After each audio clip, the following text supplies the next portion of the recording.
All right, we are going live on the recording. Hey, this is the West 7th Wool virtual trunk show with Chicken Coop Dyeworks. We've got Carolyn Jones, owner and dyer extraordinaire, here to talk to us about some of your awesome stuff.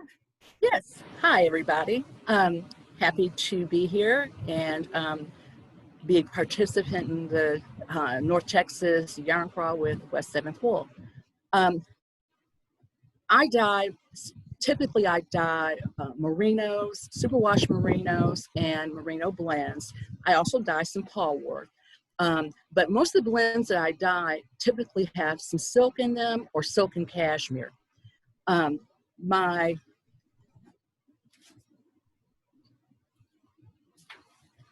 basic sock yarn is called Foghorn, and it is a 75-25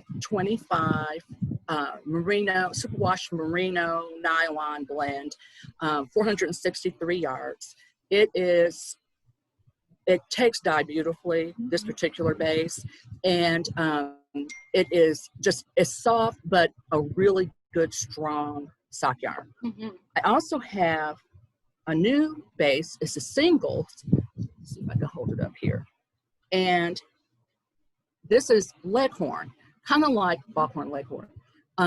It's 400 yards. This one is 100% superwash. Tell us a little bit about your company name. Sure. Yes. If it wasn't so muddy in the pasture, let's see if I can get a shot. I would take you back there so you could see. Look at that. Those are my sheep. I would take you back there so that you could see the chicken coop. What happened was my husband was building a chicken coop, mm-hmm. and I was trying to figure out what the name of my company was going to be. Mm-hmm. And he would call himself being funny because, I mean, this was like whatever. And he goes, oh, I'll call it Chicken Coop.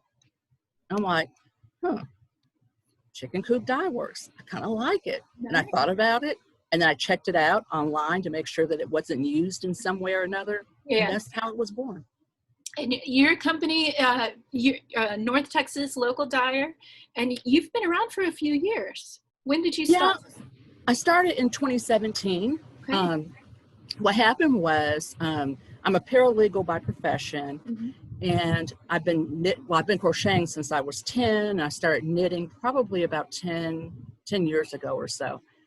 And life gets in the way. You stop doing the things that you enjoy because you're taking care of family, kids, blah, blah. And, my kids were grown, and my oldest son, he and his wife were having their first baby, and I decided I needed to make a blanket. And I hadn't picked up hooks or anything in years. But it's kind of like riding a bike. The muscle memory is amazing. And I went and bought some hooks, bought some yarn, and off to town I went. And once I started, I couldn't stop. And then I decided, well, I have no young ones at home anymore. I'm going to learn how to knit. And so I did that. And then the more I got involved in the fiber arts, I started buying yarn, lots of it. And it seems like I could never find the exact color I wanted when I was starting a project. Okay. And I would, I'd find a hue, or, a paler version of it. It was never like exactly right what I had in my head. Mm-hmm. And so I decided, you know what, I'm going to make my own. And I had just learned, in fact, I had learned to dye on a yarn crawl. Yeah. And I decided to give it a shot. And that's what kind of started me down this road. And that was probably about 6-7 years ago now. That's awesome. And so I was dying for myself. And now your yarn is in stores. Yeah. Well, what happened was I was dying for myself and dying for some friends. And I was very small batches, 2 hanks here, 3 hanks there. And I had a girl that I worked with, and she's like, why aren't you selling this? I'm like, And I thought about it. I'm like, I could get more yarn if I sold it. Yeah. I could definitely increase my stash. So that's what I did. There you go. awesome story. And I know I have read that story before on your website. You have a really nice website. Oh, thank you. Thank you. I try to be open and let people, I mean, I do this out of I just love, and You do what I you love the love. community. Yeah. The community is wonderful. And I knew when I started this that, you know, eventually I was going to retire, and this would be something that I wanted to do into my retirement. You know, it keeps you busy. I enjoy it. It's a very creative outlet for me. And if you're working, especially if you're working in an analytical field, you know, you need something creative to round yourself out. And for me, I needed it so that I could de-stress, you know, from my job. Well, your color, you have a great eye for color. Your colors are beautiful, and your yarns with the content of the luxury fibers in there are they set you apart. I think they're really beautiful. And when people are looking for something really special, we kind of direct them. You're looking for local dyed, really special, luxurious, go to the feathers. Go there. I appreciate that. In case you probably don't know this, Amy, but next year I'm planning on coming out with my own base from my babies back there. That is amazing. Yeah, I have Rambouillet, and I've gotten 2 clips from them already. I'll get a 3rd clip, and then the rancher that I bought my sheep from he has like about 20,000 head, and genetically they're all similar. They're Rambouillet, but from the same pool. So that's exciting. Yeah, so I'm going to get some of his fleece. I'm going to process it and see what happens. Oh, you heard it here first. That's exciting. Yes. All right, so show us more of your beautiful yarn. Okay, well, I've shown you my 2 workhorses. You did. I interrupted you. I'm sorry. That's okay. In case you all haven't seen on my webpage or on Instagram, right now, I had gotten involved with Casapinka's Empower the Vote. And I dye a colorway called Event Horizon. It's a very deep blue purple. And the idea is that everyone buy a hank of purple yarn, and there's a free pattern, both knit and crochet and sewing. But you create this purple bandana to work towards getting people to vote. Yeah, it's just a craftivism symbol of encouraging people to vote, and not politically affiliated in any way, just go vote. And so I started working on, I signed up to participate in that earlier this year in the summer, and with Ruth Bader Ginsburg passing away yesterday, I think it's even more important. And so I've extended the sale. So I was getting ready to close it down, but I'm going to extend the sale of this yarn and colorway to Election Day, and 20% of all the sales are going to benefit the Southern Poverty Legal Center. It's something that she worked with quite a lot when she was working with the ACLU. There's a lot of people that are contributing to the ACLU, so I decided to go with the Southern Poverty Law Center. That's good. Instead. Spread the love. Yeah. So that particular base is called Saddle Feathers. It's a newer base for me. It's a 70-30 merino silk. It has a lower price point than my 50-50, but it still has some sheen to it. It's very soft, fun to work with. My workhorse, DK, is called Hen, which is this. And on my website, you'll see there is a kit that I have. And I do a lot of kits, by the way. There's a kit that I have for a sweater. It's called Seeding Fields. And oh, you've got, yes.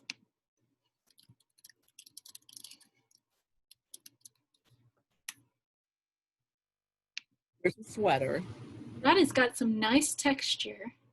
Yeah, well, the thing is, a lot of people are afraid of working with variegated yarn, because you're afraid of the pooling, flashing, that sort of stuff, unwanted striping. But if you use textured stitches with variegated yarn, you are mechanically and tactily blending your colors, and you don't get that that mottled, pooling and all that. It really blends it. I've never thought about that before. That is great. Particularly if you're using stitches like linen stitch, moss stitch, seed stitch, that sort of thing. This pattern is a modified seed stitch. That's why we call it seeding fields. It's a very easy pattern. It's a lot of fun. You won't get bored. Your patterns, does someone write them for you? Do you write them? I know they're very specific to you. Yeah. What happened was, I have a friend who's from South Africa. Mm-hmm. And in South Africa, they learn to knit starting at 4 years old. Mm-hmm. So she's like a master. And when I first started in business, I asked her to help me. I wanted to create a sweater pattern. And I told her what I wanted to do. And, I needed, help with the math and all that kind of stuff. And so she worked with me, and we came up with this pattern, and then she knitted it to see if everything, would kind of flow right. And it did. And then I turned it over. I turned our notes, and then I turned over the actual sweater, which ended up being reverse engineered. It was easier for her to reverse engineer that.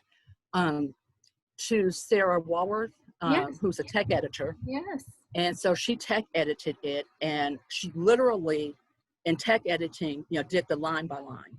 Mm-hmm. And so it was very, very collaborative, totally collaborative. But amazingly written specifically for your yarns, which is yes, really it's awesome. Written specifically for my yarn. That is awesome. And I plan on coming out with a cardigan. Now that after the yarn crawl, things are going to slow down just a bit for me, work-wise and all that. And I'm going to work on taking that particular pattern and reimagining it as a cardigan. Beautiful. Because it's a pullover, a raglan pullover, a very unique raglan pullover. Can you hold it up to the screen one more time? Sure. If you can see, the raglan shaping is very unique. And then, oh, I like that collar. This is Drogon. And then there's a lot of interesting detail, like whelps, and your seed stitch is a modified seed stitch, but it's broken, so that it gives it more texture. There we go. Yeah. Oh, that is really neat. Okay, I'm putting that on my. Is it on Ravelry? Can I put it in my? No. It's not on Ravelry yet. I'm going to put it on Ravelry. Amy, I'll talk to you about this. Okay. Right now, I'm selling it in kit form, but Perfect. Amy, I'll talk to you about it. I'm about to go ahead and just sell the pattern itself. Okay. But if we want it now, we can buy a kit from coopdye.com. Mm-hmm. You can buy the kit from me, yes. Perfect. Okay, what else? What else have we got? Okay. Have another new base. Since everyone is getting into the mohair scene, yes. I have a base. It's called Fluff. And it is mohair and silk. Beautiful. And it really, really blends well with the leghorn. Mm-hmm. I mean, this is a single. It's a high twist single, and it doesn't pill the way most singles do. But you put these two together, you're not gonna. I mean, you'll have a beautiful halo, mm-hmm. and that's the silk in here will help stabilize the singles in here. It really comes out beautiful. Really nice. And unfortunately, I haven't got any of that dyed up yet. And then I've shown you this. This is actually the Event Horizon that's dyed. This is my beaks. And I don't know if you can really see the sheen on this. But those are my basic colorways. I have a lot of other unique colorways. I have a yak silk. You can see that on the website. I have 100% silk. And I usually don't, I take that to shows. I do have some on my website, and I'll probably put up more. But it's one of those things, people just tend to gravitate towards it when they see it. It is beautiful, and the yardage is great for the price. I have it in both lace weight and fingering weight. So, and one other thing, I custom dye. I was going to ask you that. Yeah, I do. I custom dye. I have an area on my webpage. It's called Dye to Order. You have to order 4 hanks at a time because my lot size is 4. But if you want something and it's not on the website, or if you're like, I need this particular color, and I'm thinking this, that, or the other, and you get in touch with me, I'll work with you and come up with something for you. That's amazing. I enjoy dyeing. It's just fun. That is so nice. Yeah, some dyers are able to do that and some aren't.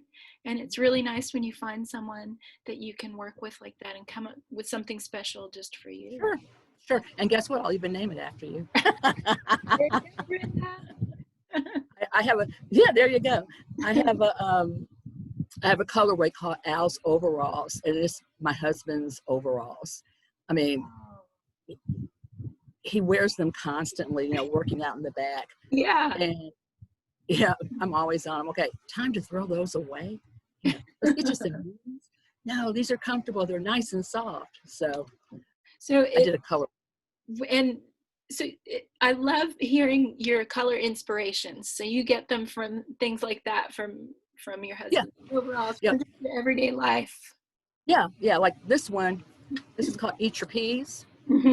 And my husband loves peas. He loves English peas. I mean, I could feed them to him every night and he would be so happy. Yeah. Nobody else in my family likes peas, including me. Hate them. And when I was a kid, Hunter loves them too. It's weird. Nobody else likes them, but he loves them. I don't get it. When I was a kid, I can remember my mom sitting us all around the table and me and my sister playing, underneath the table shooting peas at each other and her screaming, "Eat your peas, eat your peas." And then I caught myself doing that with my kids. It was like, deja vu. Eat your peas. And I was just experimenting one day and it looked like peas. All I could think of was eat your peas. And that was how this one got named. I like it. I think almost everybody has probably an eat your peas story. Oh yeah, absolutely. A lot of my colorways are named after birds or food. Because my thing is kind of rustic, well, not even just farm. Like you live on a farm. As they say, po folks farm. Okay, so I come up with names like I have a colorway called Yardbird, and anyone who has grown up on a farm knows what a yardbird is. It's just a chicken, but they call them yardbirds because they can't fly. So. Very nice. I love hearing the backstory. All right. So I know you have that sweater is your new one, but you had one at last year's Fiber Fest too. That was specific to you. Yeah, I did. And that one we need to write. I don't have the pattern for that one yet. It's a totally different stitch. Yeah. And that one is truly more like a sweatshirt pullover. Yes. And we're going to bring that one out too. Okay. It's very, the way that it's made in the top and the yoke is very similar to this one, but it changes in the bottom. So I remember seeing pictures of that. Yeah. And I think I saw it when we got to actually go to a Fiber Fest. I saw it. Yeah. In fact, this one as well as, because the other one was like a blue-green. Mm-hmm. And then I've had this one at Fiber Fest for several years. People were asking me, we were working on the pattern. It took us a year to do this. And patterns is not easy. No, it's not. And it's a lot of, trial and error and lots of swatching and so no, it's not easy. I really respect pattern designers. Yes, Tell me about the scarf that's on top of that sweater. What is? Oh, sure. This is designed by Lori B. Knitting. Yes. Lori Beardsley. Yeah, she's local too. Yeah, she's local. Yeah. I work with her a lot. And this is called Chicken Feet. And this is made with my 100% silk yarn. It's the fingering weight, which is called quail. And I wish that you could see how the sheen to this, and it's extremely soft. But it's a beautiful pattern. My silks, I tend to dye a lot of tonals with those. I do a few variegated with those, but mostly those are tonals. And I try to do the variegated tonals that go together. So this has my Wakanda base, my Wakanda colorway, and my Al's overall colorway. Because you need to. It's actually striped, but they kind of blend with each other. Yeah, the different material takes the dye differently, doesn't it? Yes, it does. Yeah, it does. Very much so. With silk, because it's hard, it's harder to get the dye into the fiber. You have to make sure that it's really, really wet, and you have to make sure that you get your acid right without damaging the silk. And you're going to use a lot more dye than you normally would. So, if I'm doing what's called 1% depth of shade, like 1%, I might do 4% on silk. Wow. So 3 or 4%. It depends. It depends on your water too. You are a legal professional, a rancher, and a mad scientist. Yeah. And the mad scientist part is the most fun. It is. I love it. Okay, so we're about 30 minutes in. Okay. So I'll once again say the code for this virtual trunk show, CCD 919.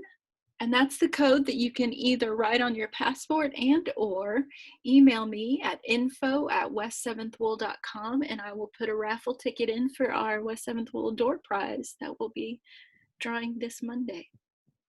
And let me throw this out there. If anybody here goes ahead, anybody watching this, places an order on my website, be it whatever, in your note to me in the comments section, there's an area where you can write a note. Just put W7W. I'll know that you've watched this video or you've participated in it, and I'll give you 10% off. Awesome. Thank you, Carolyn. And I'll also throw in free shipping. You may have to initially, because I have to go in and play with the website a little bit. You may have to pay for the shipping, but I'll reimburse it. I think that there's an area where you can say, I think I have one that's for free shipping, but I think it's attached to something. Well, so just put W7W and I'll do the 10% refund and a shipping refund. Put that in the notes. That is so nice. Thank you, Carolyn.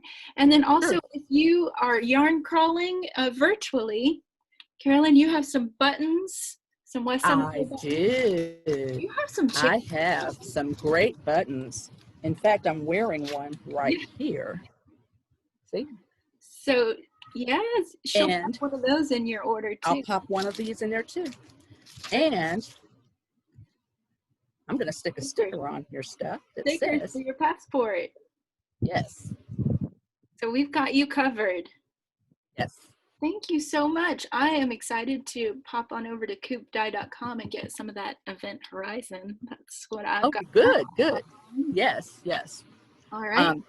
That's really important. Everybody, go vote. It's important. That's the one responsibility we have living in a democracy. It's our biggest responsibility. We need to vote. So true. All right. Anything else before I stop the recording that we want to get out there to everybody besides that really important message right there? All right. Thank you so much for watching. I'm going to stop recording now.